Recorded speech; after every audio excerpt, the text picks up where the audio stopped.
Okay, can someone summarize me yesterday what we have discussed in our class, please?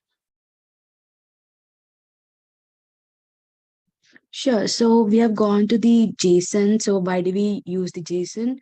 It is like which is easy to read, read by the by us. And so like we in this we will go to the like key value pair like format.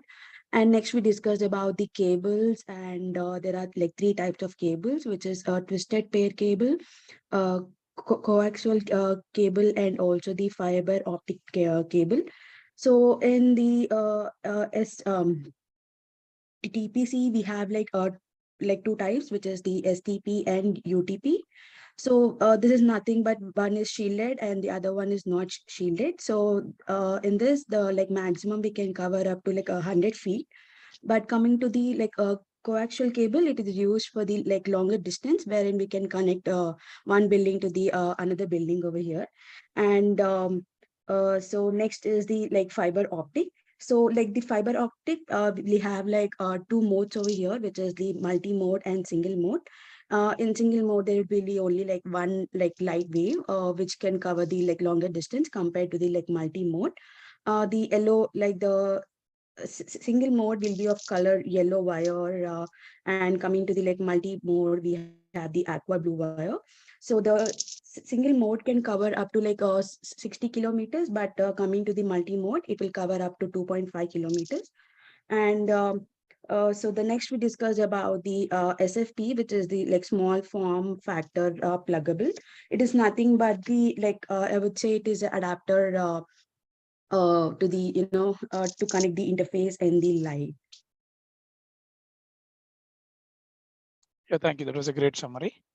Yeah, as Sai mentioned, we were talking about different physical cables. What are different kinds of cables that we have and what are the use cases for each. We talked about SFP as well.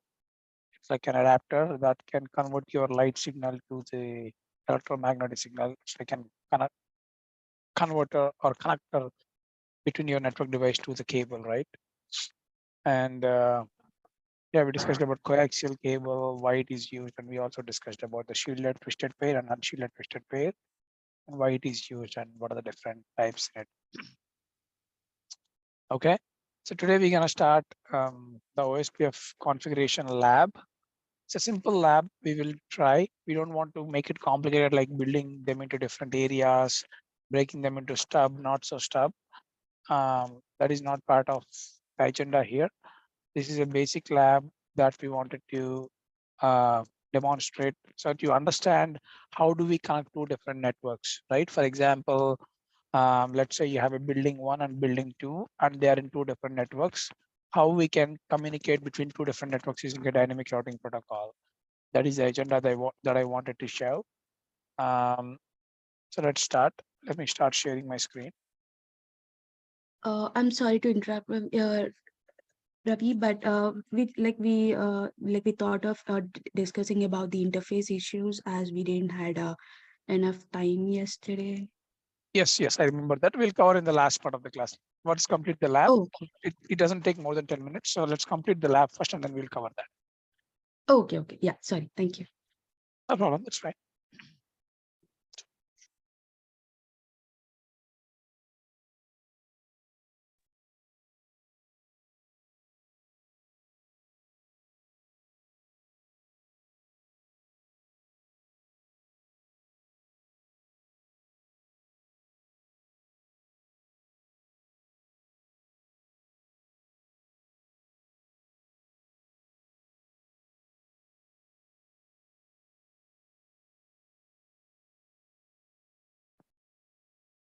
Hmm.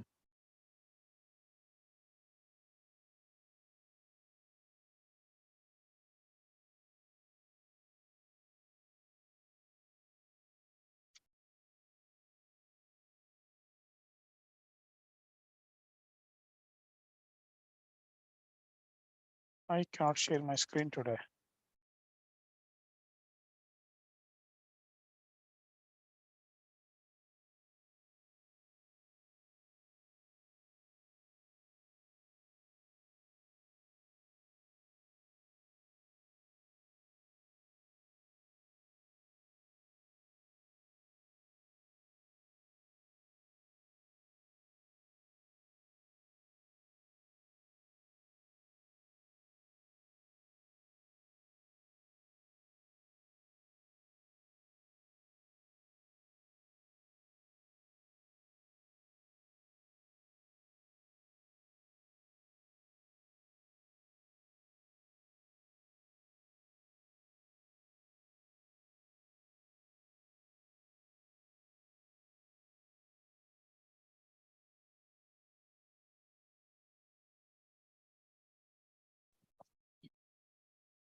Sorry guys, I don't know why it is.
Yeah, all I can share is the whiteboard. I don't know why I cannot share the screen.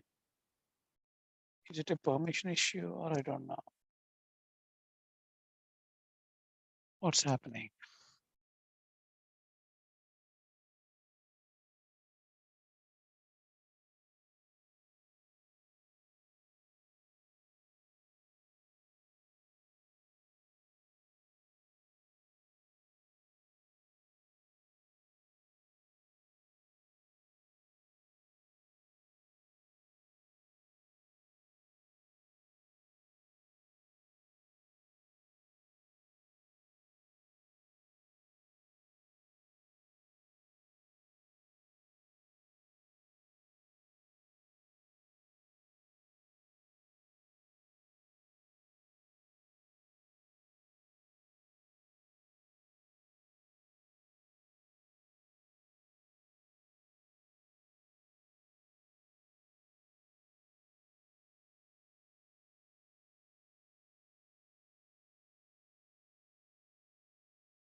Okay, I figured it out. Give me 1 second. I'm gonna switch to a different screen. Give me 1 second.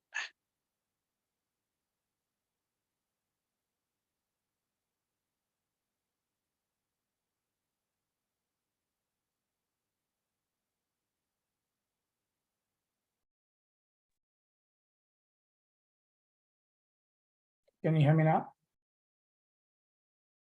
Yes, sir. Okay, yeah. Okay, I'm back. Let's see if this works out. Sorry, guys. I apologize.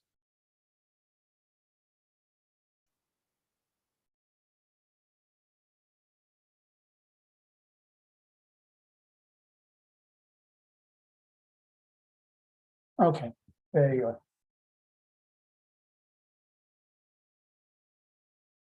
I hope you can see my screen now. Let's start.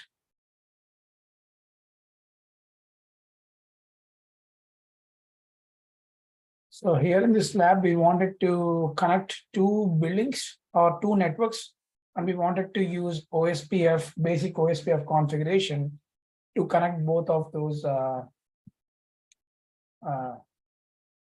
networks, right? So let's open.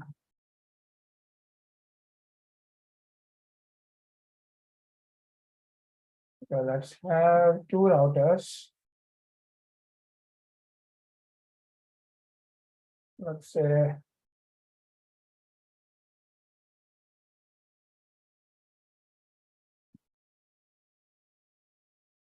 booting up, straight. And in the meanwhile, let's have a serial link.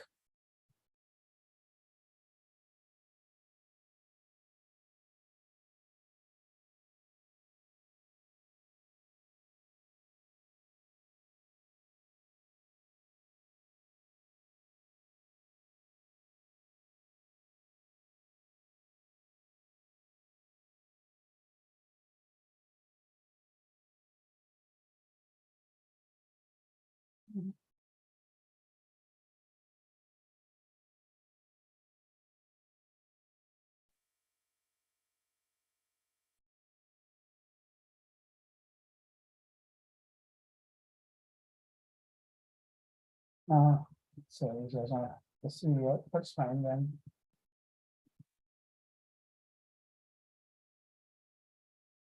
Okay, and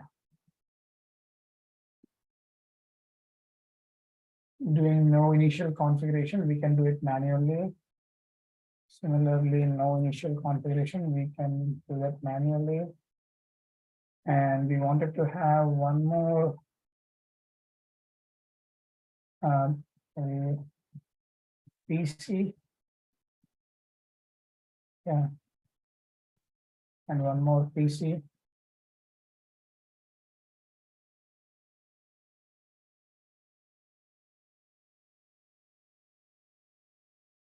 So that is in building 1, and that is in building 2.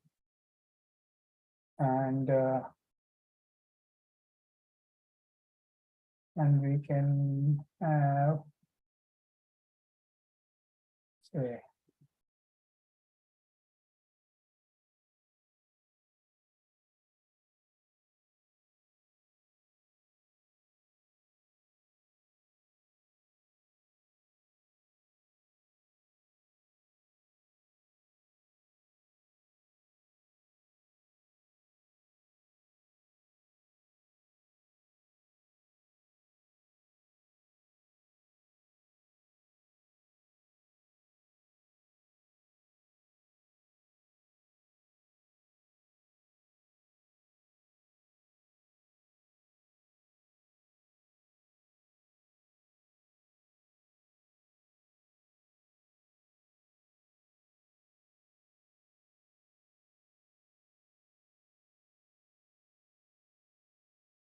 so I wanted to have,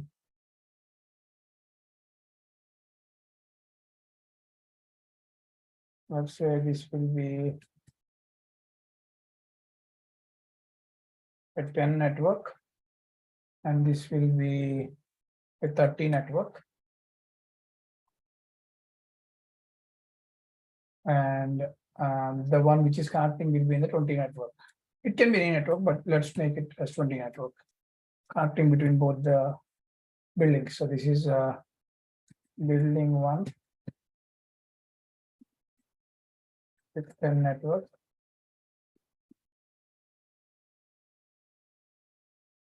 and this is building 2 with 39 road. Okay.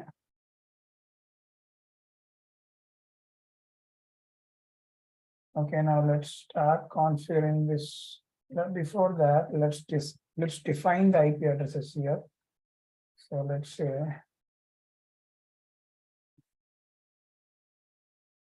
this will be 10.0.0. Let's say this will be 10.0.0. Let's say 5, and the default gateway will be 10.0.0.1. Similarly, let's say this will be 30.0.0.5, and the default gateway will be 30. So as you know, if we wanted to communicate between two different protocols, we should be having a routing protocol, because inside the same network we can use VLANs, or we can use MAC address table to communicate inside the same network or same VLAN. But between the VLANs, if you wanted to have a communication, we need to have a dynamic routing protocol or static routing. But here in this case, we will be using OSPF. So let me go to this PC.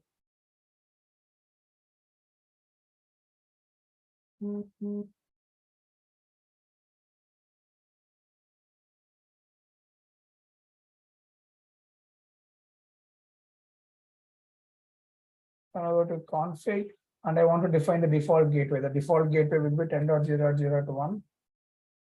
And I wanted to go to Ethernet 0, and I wanted to define the IP address 10.0.0.5. The subnet mask will be, obviously it's 10/8, so 255.0.0.0. So that is all good. Okay. And yeah, that is all looking good.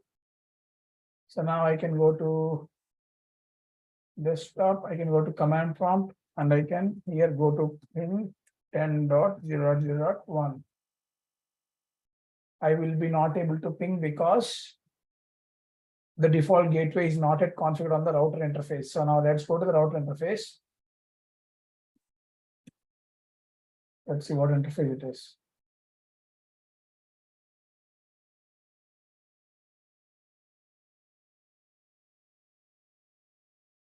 It's 0/0/1, right? So let's go to enable mode, go to configure, terminal.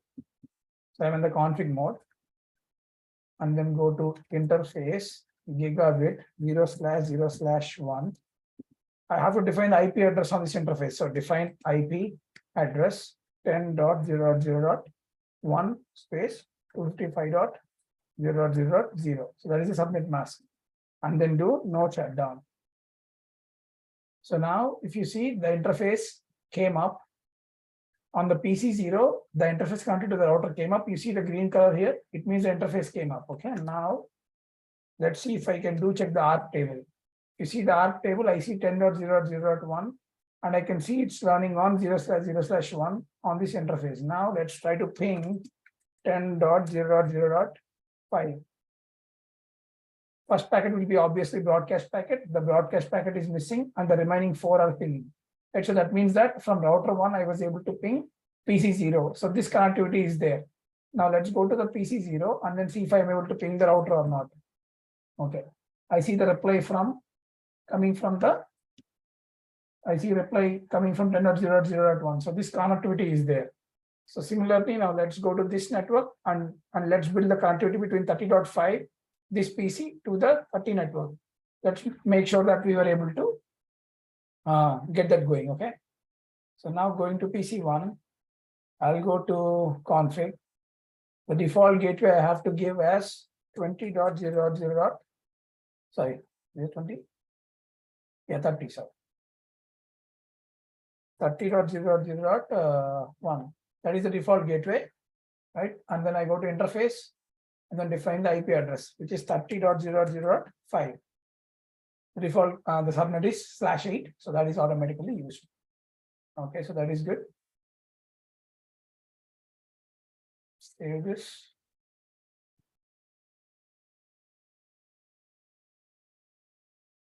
OSPF Lab.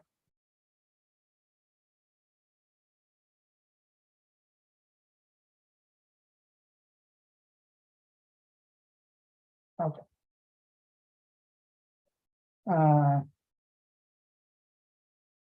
So now let's go to router.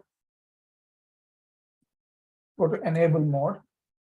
Go to configure terminal mode.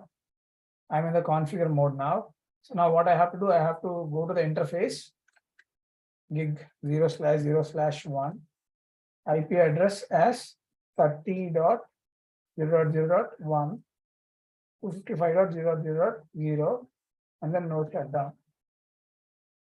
So now if you see, yeah, this came up now. Okay, so now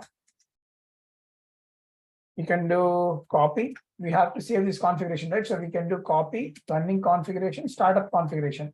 That means that whatever that we configured now, we are saving in the startup configuration. What is startup configuration means? Even the router got reloaded, when it comes back up, it will still have the save the configuration. Let's say a power outage came in the data center. If your router went down, if you did not save the configuration, when it comes back up, it will lose the configuration. To avoid that, we are copying the running configuration to the startup configuration. That is what we were doing. Okay, now let's try to ping the 30.0.5. First packet will be broadcast packet, and remaining packets I was able to ping between them. So that is good.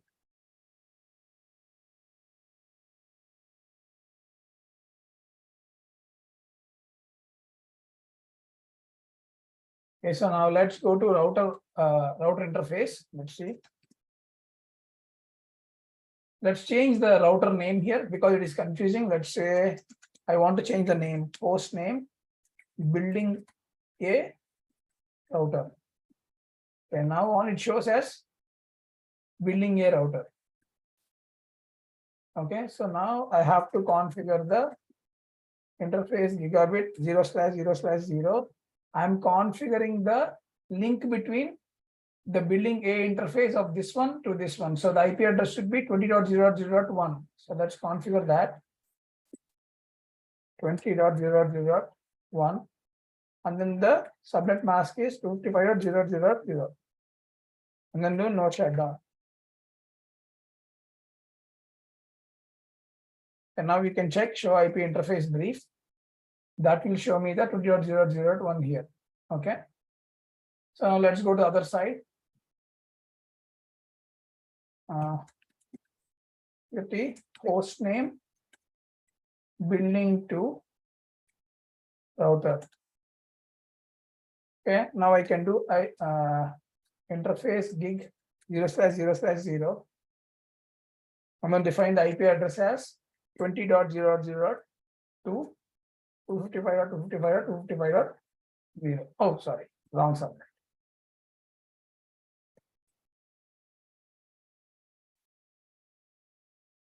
We can do node shutdown.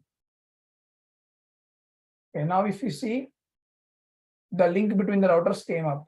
Okay, now let's see if we are able to ping the neighbor. Okay, ping dot 20.0.0.1. Okay, so you see the pings came up. I was able to ping. Now let's go to the other side. Let's see if I was able to ping the building 2. Okay, ping 20.0.0.2. I was able to ping between them. So now we have the PC 0 connecting to router, which is the default gateway. PC1 in the building 2 was able to connect to this router, which is in the building 2 default gateway. And we were able to establish the link between the two buildings using the dedicated link between them. We were able to connect between them. Now, the PC0 in the building 1 have to connect with the PC1 in the building 2. They are in the two different networks. To accomplish this, we have to build OSPF between buildings, which is a dynamic routing protocol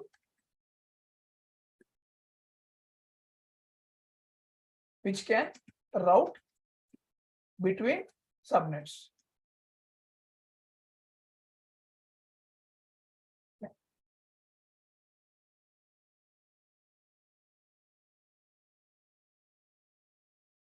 Any questions till now?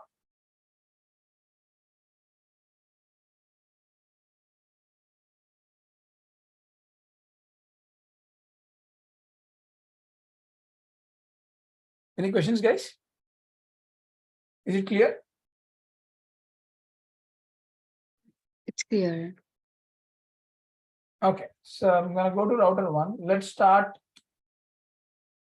configuring the OSPF on the router 1. So I can do like configure T, which is a config terminal, and I go to router and then define OSPF. I can define the process ID. It can be, if I do the question mark, it can be range of 1265535. I can create any process ID. It is just a number. It is not, it is just locally significant. Okay, so it can be any number. Let's say I can do process ID, because it's building 1, I'll do 1. Okay, router process is 1. Okay, to inject the route into the OSPF, I have a 10/8 network. To inject that network into the OSPF, I have to use a network statement, which is 10.0.0.0. And then if I do question mark, it is asking me to put the wildcard. Okay, so what is wildcard? So wildcard is nothing but subtracting your IP address with 255.255.255.0. That is the wildcard mask. For example, if you're, let's do a whiteboard for a second.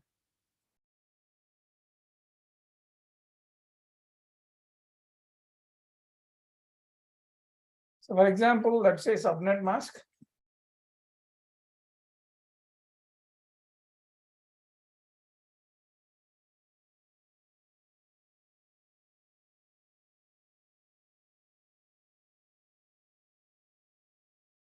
For example, if your subnet is 255.0.0.0, and if you want to get the wildcard mask out of it, what you will do is you will do separate, you will minus 255.0.0 minus 255.255.255.255. That will give you the answer as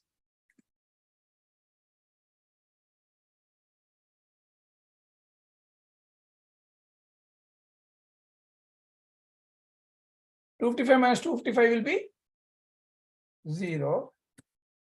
0 minus 255 will be, sorry, this one, this octet minus 255, which will be represented as 255.255.255. For example, if your wildcard mask is 255.255.250, sorry, if your subnet is 255.255.255.255, then the answer will be 0.0.0.0, because I'm subtracting this with this value. I'm subtracting this with this value. Let's say if your value is 255.255.255.0. So the answer will be 0.0.0.255. So this is the representation of subnet mask, and this is the representation of the wildcard mask.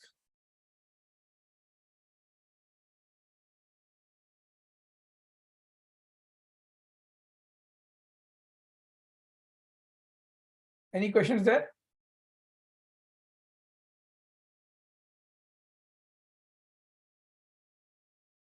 Sorry, what is that middle value called? What is that? Which middle value? Between subnet and wildcard. It is the formula to calculate the wildcard mask. Convert the subnet mask to wildcard mask. If I have subnet as 255.0.0.0 on the left hand side, the representation of wildcard mask can be done using this formula. So use your subnet mask minus 255.255.255.255. That will give you the wildcard mask. Okay, that is fixed, right? That is fixed. That is okay. fixed.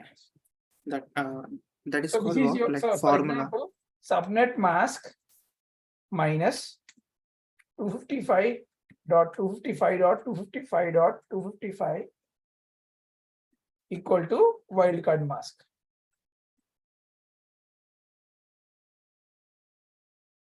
So if, for example, if your subnet is 255.255.0.0, convert to wildcard.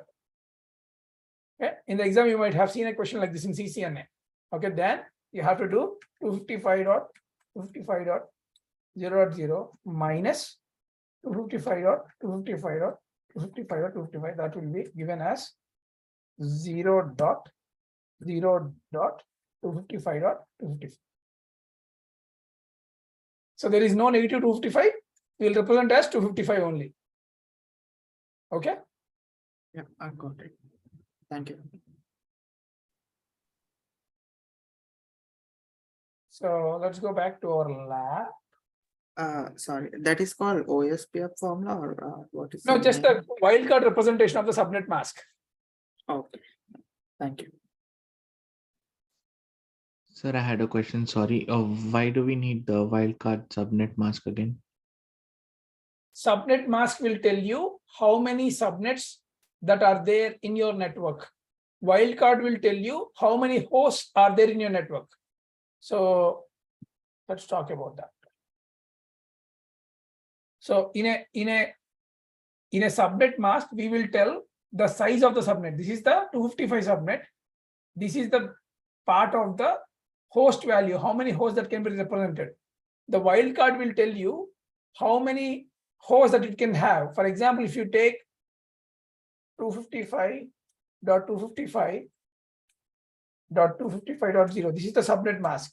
Okay, that means that I have 3 octets of subnets which are full, and the last octet will be any bit, right? That is the subnet mask. If I talk about the host bit, which is the wildcard, that means that is called as 0.0.0.55. So this will tell me the how many hosts that I can have in the network. So I can have 255 hosts in the network.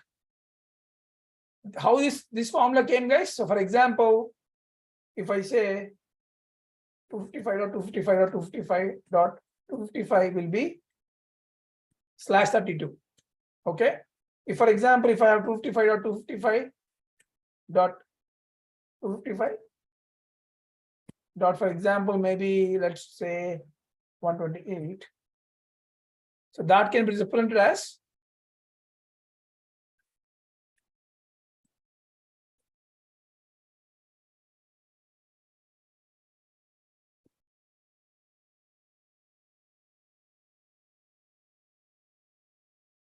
so this is the binary notation. Oh, one more. Okay. So this is the representation of your bits. So if you convert this as, so if you convert this, so for example,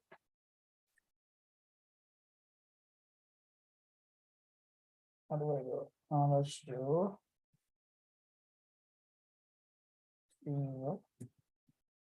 1.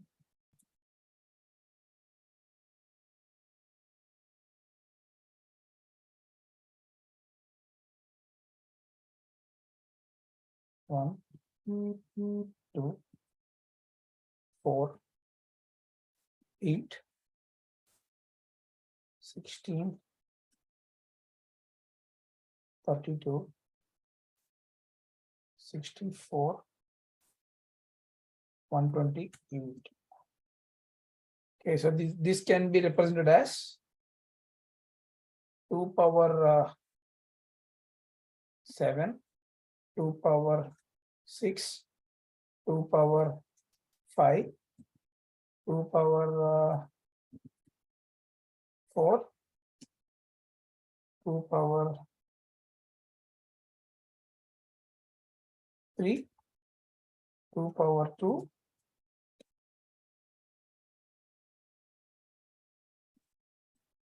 2 power 1,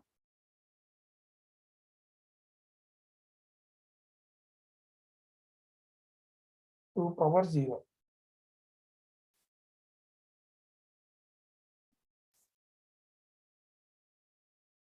So every bit in this case will be represented as, the first bit is called 2 power 0. The second bit is called 2 power 1.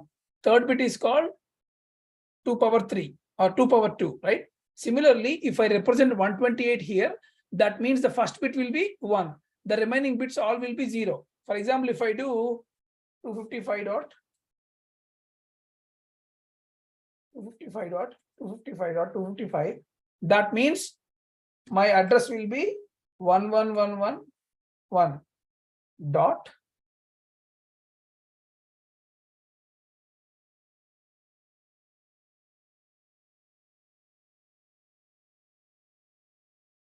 so if I'm adding 128 plus 64 plus 32 plus 16 plus 8 plus 4 plus 2 plus 1, that will give me the value of 255.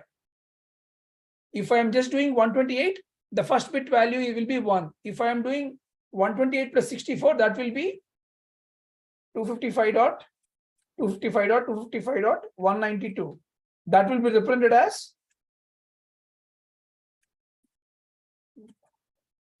11, remaining all zeros.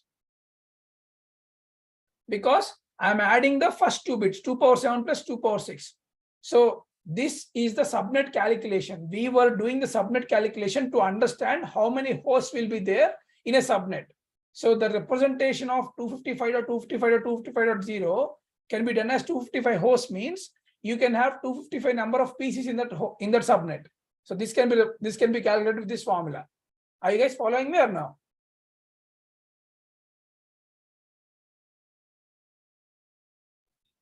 Yes, sir. Yeah, so I think we talked about subnet calculation with, for example, if I am doing like, if you consider /32, /31, /30, /29, /28, /27, come on, right, like that, right? If you consider this as one host, this can be considered as 32 minus 31 will be 1. So you will have one host here.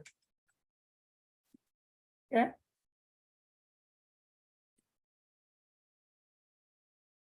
Here it will be 32 minus 30 is equal to 2.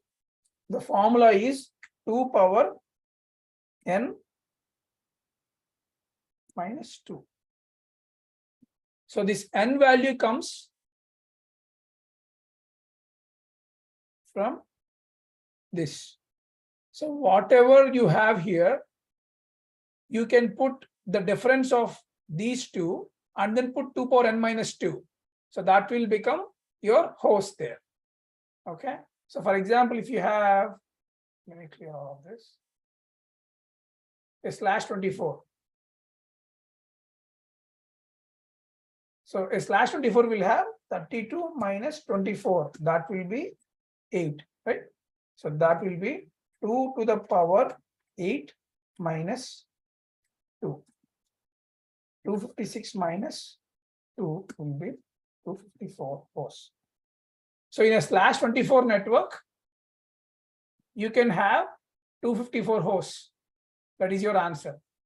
This can be represented as 255.255.255.0. How?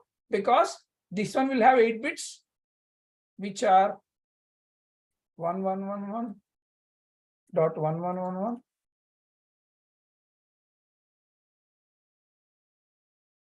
Dot 0. If you count these ones, those will be 24. Right? For example, if you do 255.255.255.128,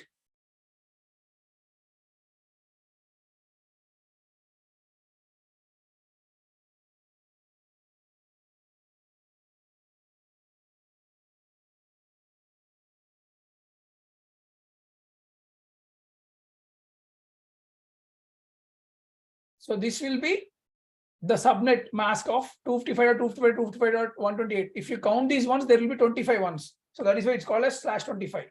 If you want to convert this to the host, then you have to do the other formula, which is 32 minus 25. That will be 7.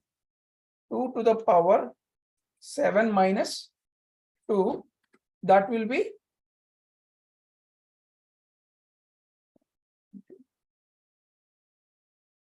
6. This can be represented as 0, 0, 0, 0. Dot 0.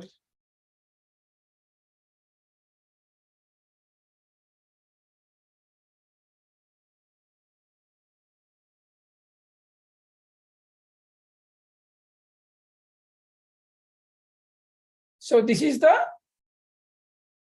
host representation. This is the subnet representation. So if you call this as the subnet mask, you will call this as the wildcard mask. And this can be done as simply 255.255.255.128 minus 255.255.255.255. That will give me 0.0.0.128 or 127. So I did the same formula simply by doing this calculation instead of I calculating all of this. Are you understanding me now? Yes, sir. Got it. Yeah, this is little tricky. It is like little math. So you have to do it yourself to understand how to convert 255 into number of ones. And you have to use this formula to get this value, and you have to convert that value again to bits, and that will give you this value, which is the subnet mask minus 255 is equal to wildcard mask. So if you calculate that in the formula, I mean in detail, you will get this value again. But just as an exam, if they ask how many hosts will be in /24, you will just use this formula. And if they ask to what is the subnet mask and what is the wildcard mask conversion, you will just use this formula. So this will make things faster for you to calculate.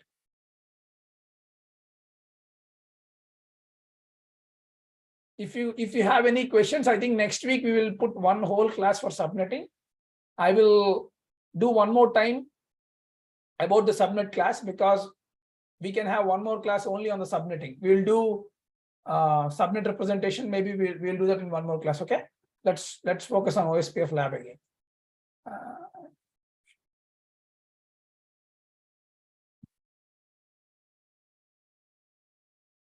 Okay, where are we?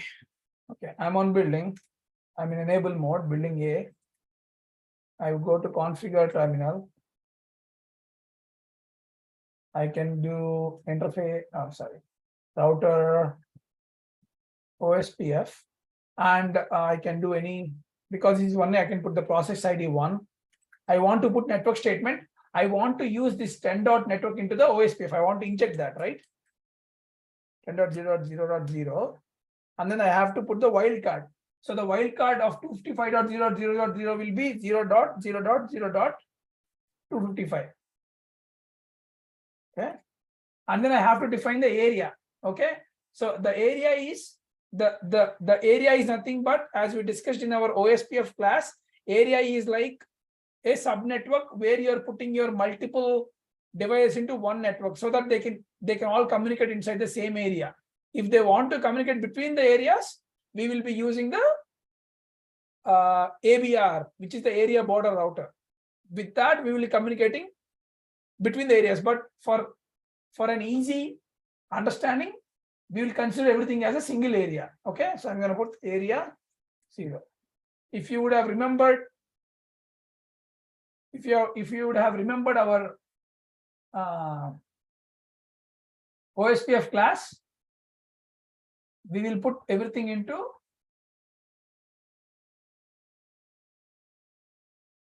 area 0. That means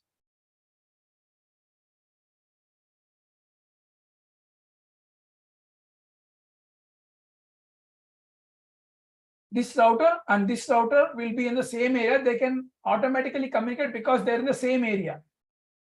When they are in different areas, the summarization will happen, because if the network is like too big, we wanted to reduce the load on the area, so we will separate them into multiple areas. So let's not worry about the areas thing now. Let's put all the routers in a single area. So, and also I wanted to put the 1020 dot network here. So I'm going to put network 20.0.0.0. 0.0.0.255 and then area 0. So now let's look into the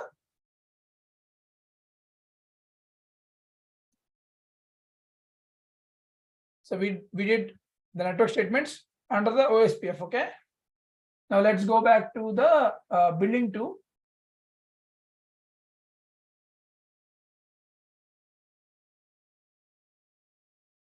Enable configure terminal router OSPF process can be anything. I can do network. I own 30.network here, right? So I'm going to put 30.0.0 and then 0.0.0.255. Oh, sorry, area 0. Similarly, I can put network 20.0.0.0.0.255 and then area 0.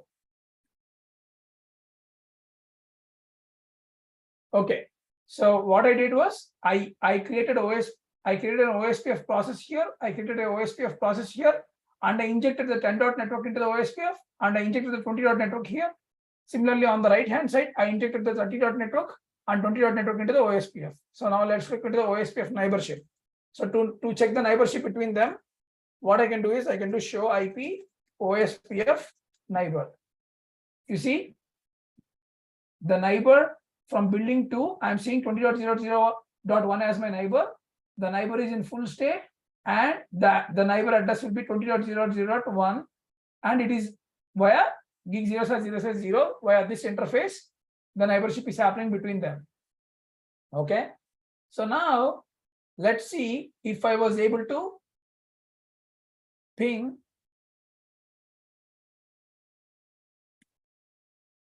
20.0.0.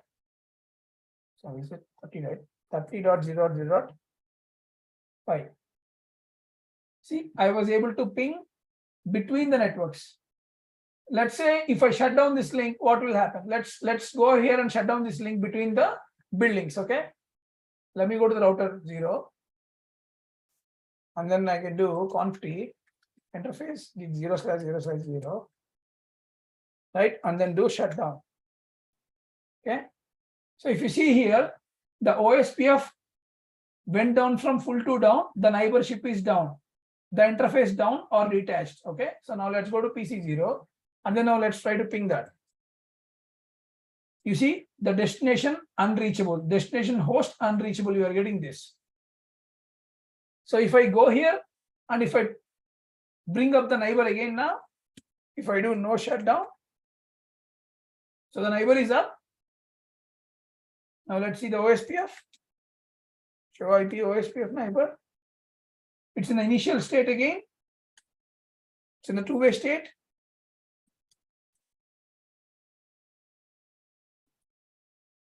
Let's go here. Let's see if it's in the full state or not.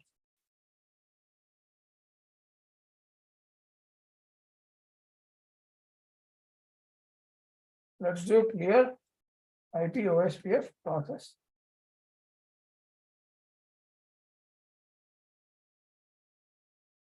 Okay, now let's go here.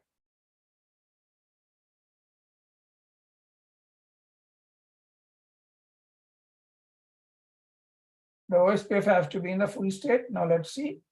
Okay, so now the OSPF is went to loading state, loading to full state. The loading is done. Now let's look into the OSPF. Okay, so OSPF is in full state now. Let's go here and then let's try to ping. It's pinging now. So what we have done using the OSPF, we were able to connect two buildings between the two sites. In the real-time world, if they give you two buildings and they want you to bring up the OSPF, you will use the building A network into the OSPF, building B network into the OSPF, and you will make them communicate between them. So that is how we can make two separate networks communicate together using the OSPF as a dynamic routing protocol. We can also check the routes, how the routes are looking on the router. Okay, we can check show IP route. So if you see the 30.network is learned on the building A using the coding as O. If you see the O means OSPF route. Okay, so I'm learning on the router 1 or in the building A, I'm learning an OSPF route with 30/8 network. And if you see the 110, this will be the administrative distance value. I think we talked about AD value, right? When there are two protocols, whichever has the lower AD value, that protocol will be preferred. And the OSPF AD value is 110. We discussed this when we are talking about OSPF administrative distance. So that is located here. But the coding is O, means that it's the OSPF route. If I go to here, on building 2, I should be seeing a 10 dot network learning via OSPF. So let's go there. And if I do show IP route, see, I'm learning a 10/8 route via 20.0.0.1, 1 minute 43 seconds back, which is the OSPF. It is a OSPF route. I can also check show IP OSPF neighbor. That will show me the neighbor ID, the state of the OSPF neighborship. The full state means the OSPF is completely up, and the interface through it, which the OSPF is becoming the neighbor. There is that. We can also check the database.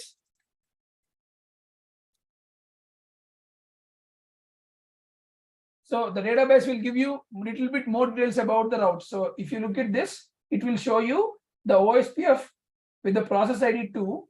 It has an area 0. Inside the area 0, it has a 30 network and 20 network. And it has the age of that route and the sequence number of that route. There is a checksum that need to be validated on both sides. Similarly, this is an ABR, which is the network link LSA, which is between the areas. But here in this case, there is no summary LSA. Like there are no different areas, right? If there are two different areas, the network summary LSA will be sent to the other areas. But in this case, this summary route is not being used anymore. I mean, it is not being used anywhere because there is no different areas. If you go to the router 1, if you do show IP OSPF database here, you will see the 20 dot network and 30 dot network here. And if you go to building here, you have seen 30 dot network and 20 dot network into the OSPF that you have to dice into the building 2. Go to building 1, building A, 30 and 20 into the OSPF.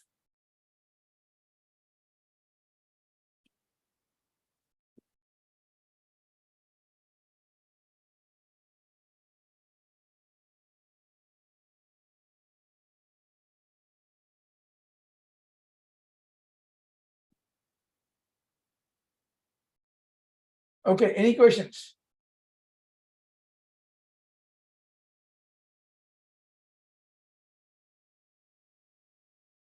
Is it too tough to understand?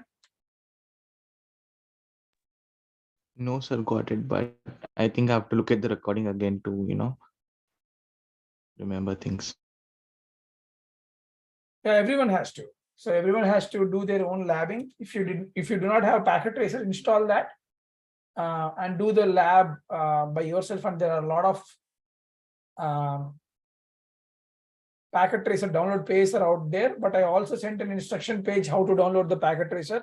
If you are someone new in the WhatsApp group, I don't know whether you have it or not. But if anyone in the past have that link, please share that. That should be useful for the new candidates as well. But it's important that you run the lab by yourself. We can also simulate this, meaning like we can also do like simulation. We can do the, we can see the packet, how it is going between the networks. So for example, we can go to like PC 0 and you can ping and you will see that in the real time how it is going on, right? If you can go here and then you can ping. So you will see the packet from here is trying to ping 30.0.0.5.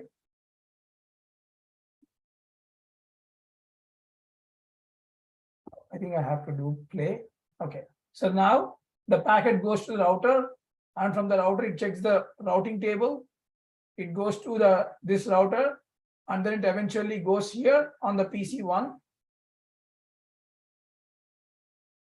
And then the PC1 Sir, I think in stimulation it can show us which layer it is working on also. Yes, it will show us in terms of your ARP and your layer 3. It is a setting that you need to enable. It will, I think it will take a little bit more resource on you seeing them.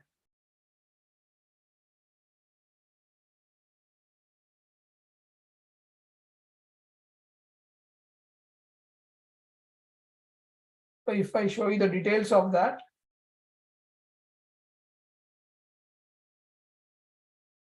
so at what hop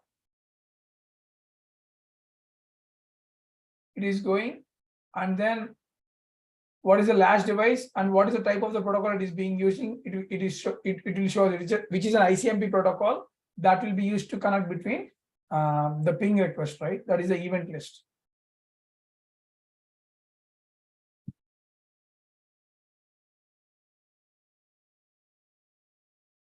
Okay, I'll stop there. Any questions on this lab?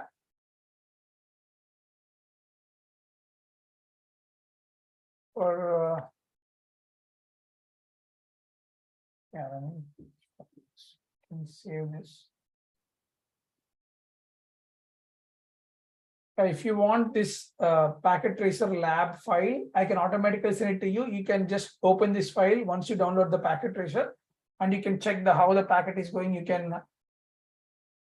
can see what is already there, and you can replicate that on your lab. So I can put this in the Gmail if you want. Slab.pkt file.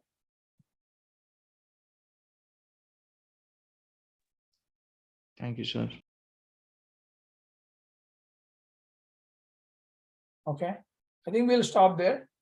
We will talk about the interface errors and the cable errors, interface errors and all of that we did not spoke, right? We'll complete that after completing the EAGRP lab as well. Let's see the EAGRP lab as well on tomorrow. And on Monday, we will talk about the IP addressing, like subnet calculation one more time, and also the CRC errors and interface errors. I think Monday or Tuesday will be the last class. Okay. Okay, sir. Okay, I'm gonna stop the recording and I'll leave the floor open if you have any questions.